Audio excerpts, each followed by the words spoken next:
Hello friends, कैसे हैं आप सभी। आज हम लेकर आए हैं आपके लिए लेक्चर नंबर 23 ऑफ अकाउंटेंसी। इस लेक्चर में हम अपना पिछला टॉपिक जो हम 2 वीडियोस से करते आ रहे हैं, जो कि है BRS बैंक रिकन्सिलिएशन स्टेटमेंट, उसी को हम कंटिन्यू करेंगे क्योंकि ये बहुत इम्पॉर्टेंट टॉपिक है। इसके क्वेश्चंस हम थोड़े ज़्यादा डिस्कस करेंगे जिससे और कॉन्सेप्चुअल क्लैरिटी आ सके। तो आज का लेक्चर शुरू करते हैं। देखिए, क्वेश्चन है prepare bank reconciliation statement as on 31 March 2010 from the following information. Credit balance as पर पासबुक 3450। अब पासबुक का क्रेडिट बैलेंस मतलब बैंक के लिए हमारी डिपॉजिट है लायबिलिटी, तो क्रेडिट बैलेंस मतलब प्लस बैलेंस। तो हम चलेंगे BRS में। क्रेडिट बैलेंस एज पर पासबुक आ गया 3450। फॉर्मेट आप या तो प्लस माइनस ऐसे बना लीजिए या ऊपर प्लस की आइटम्स नीचे माइनस की आइटम्स ऐसे दिखा दीजिए। तो यहाँ हमने लिख दिया क्रेडिट बैलेंस एज पर पासबुक 3450। नेक्स्ट देखते हैं। Cheques deposited into bank 8500 but checks for only 6850 were credited by bank till date। 8500 के हम कर चुके हैं डिपॉजिट। हम कैश बुक में 8500 प्लस कर चुके हैं बैंक बैलेंस में, लेकिन हमारी पासबुक दिखा रही है सिर्फ 6850। तो डिफरेंस हमारा 1650 का पासबुक में है कम। हम कैश बुक में ऐड कर चुके हैं, तो यहाँ पर भी हम पासबुक में अपने कर देंगे ऐड, क्योंकि हम पासबुक का बैलेंस मिला रहे हैं कैश बुक से।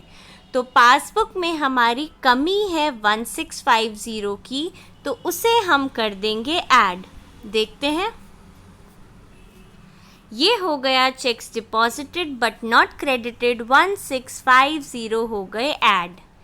ठीक है, नेक्स्ट एंट्री देखते हैं। Cheques drawn for 7450 of which cheques for 5240 were cashed by 31 मार्च।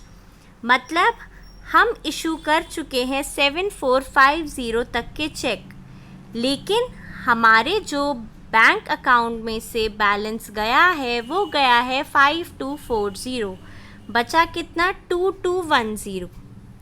तो हम अपने एडजस्टमेंट कर रहे हैं पासबुक में।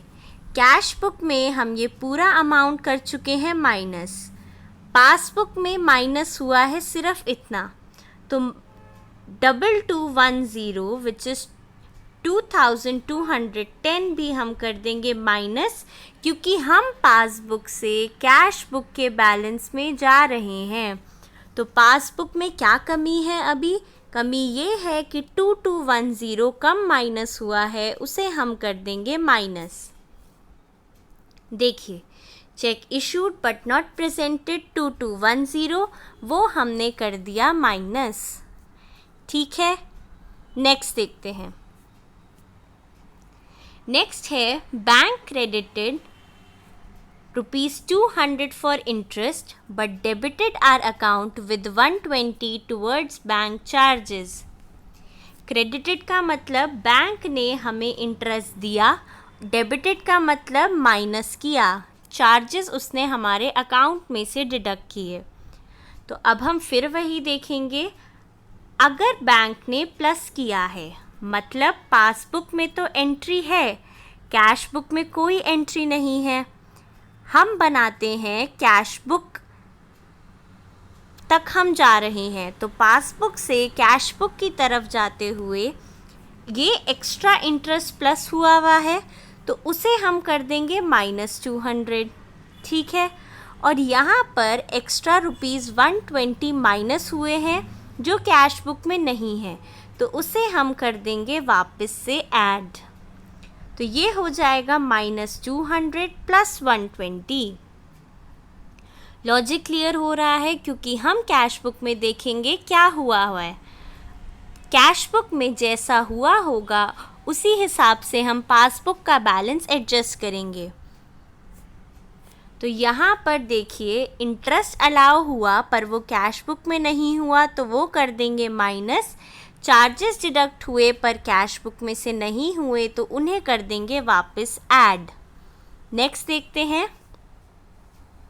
A customer deposited rupees 800 in our bank account is recorded twice in the cash book। मतलब क्या है इसका? मतलब इसका ये है कि कस्टमर ने हमारे 800 रुपये डिपॉजिट कराए, तो पासबुक में एक बारी एंट्री तो हो गई, लेकिन कैश बुक में हमने 2 बारी रिकॉर्ड कर दिए, 2 बारी हमने प्लस कर दिए 800।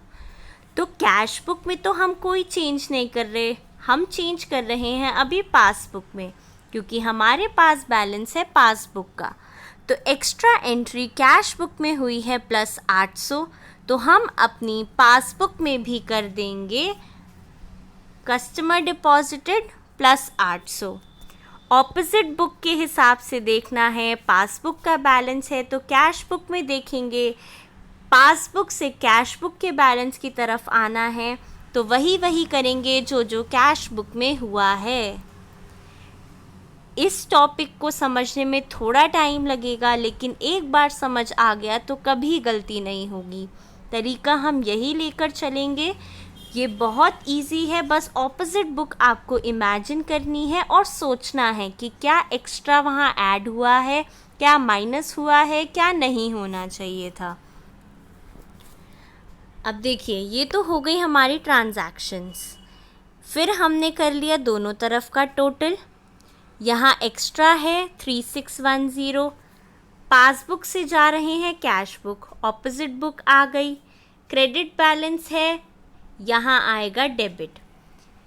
उस दिन मैंने आपको इस चीज़ का लॉजिक भी समझाया था, लेकिन अगर आप ऐसे करना चाहें, ऊपर क्रेडिट है तो नीचे हम डेबिट बैलेंस तक ही पहुँचेंगे, और ऊपर अगर डेबिट है तो हम क्रेडिट बैलेंस तक ही पहुँचेंगे। तो ये ऑपोजिट हो जाता है, ये बुक भी हमारी ऑपोजिट हो जाती है। तो ये हो गया हमारा credit balance as per passbook से हम आए debit balance as per cash book. फिर ये टोटल मैच हो गया, और ये है क्वेश्चन आज का। ये बहुत सिंपल क्वेश्चन है, लेकिन कॉन्सेप्ट्स पे हम बात करते आए हैं शुरू से अपने लेक्चर में, तो कॉन्सेप्चुअल क्लैरिटी के लिए इजी क्वेश्चंस पहले करेंगे, उसके बाद डिफ़िकल्टी लेवल इंक्रीज़ करेंगे। होप आपको क्लियर हुआ हो। नहीं हुआ हो तो आप हमें डाउट्स अपने मेल कर सकते हैं, वो डिस्क्रिप्शन में गिवन है। बाकी इसकी हम PDF अपने टेलीग्राम चैनल पर भी शेयर करते हैं। तो गाइस आज का लेक्चर यहीं ख़त्म करते हैं। Happy learning, bye bye.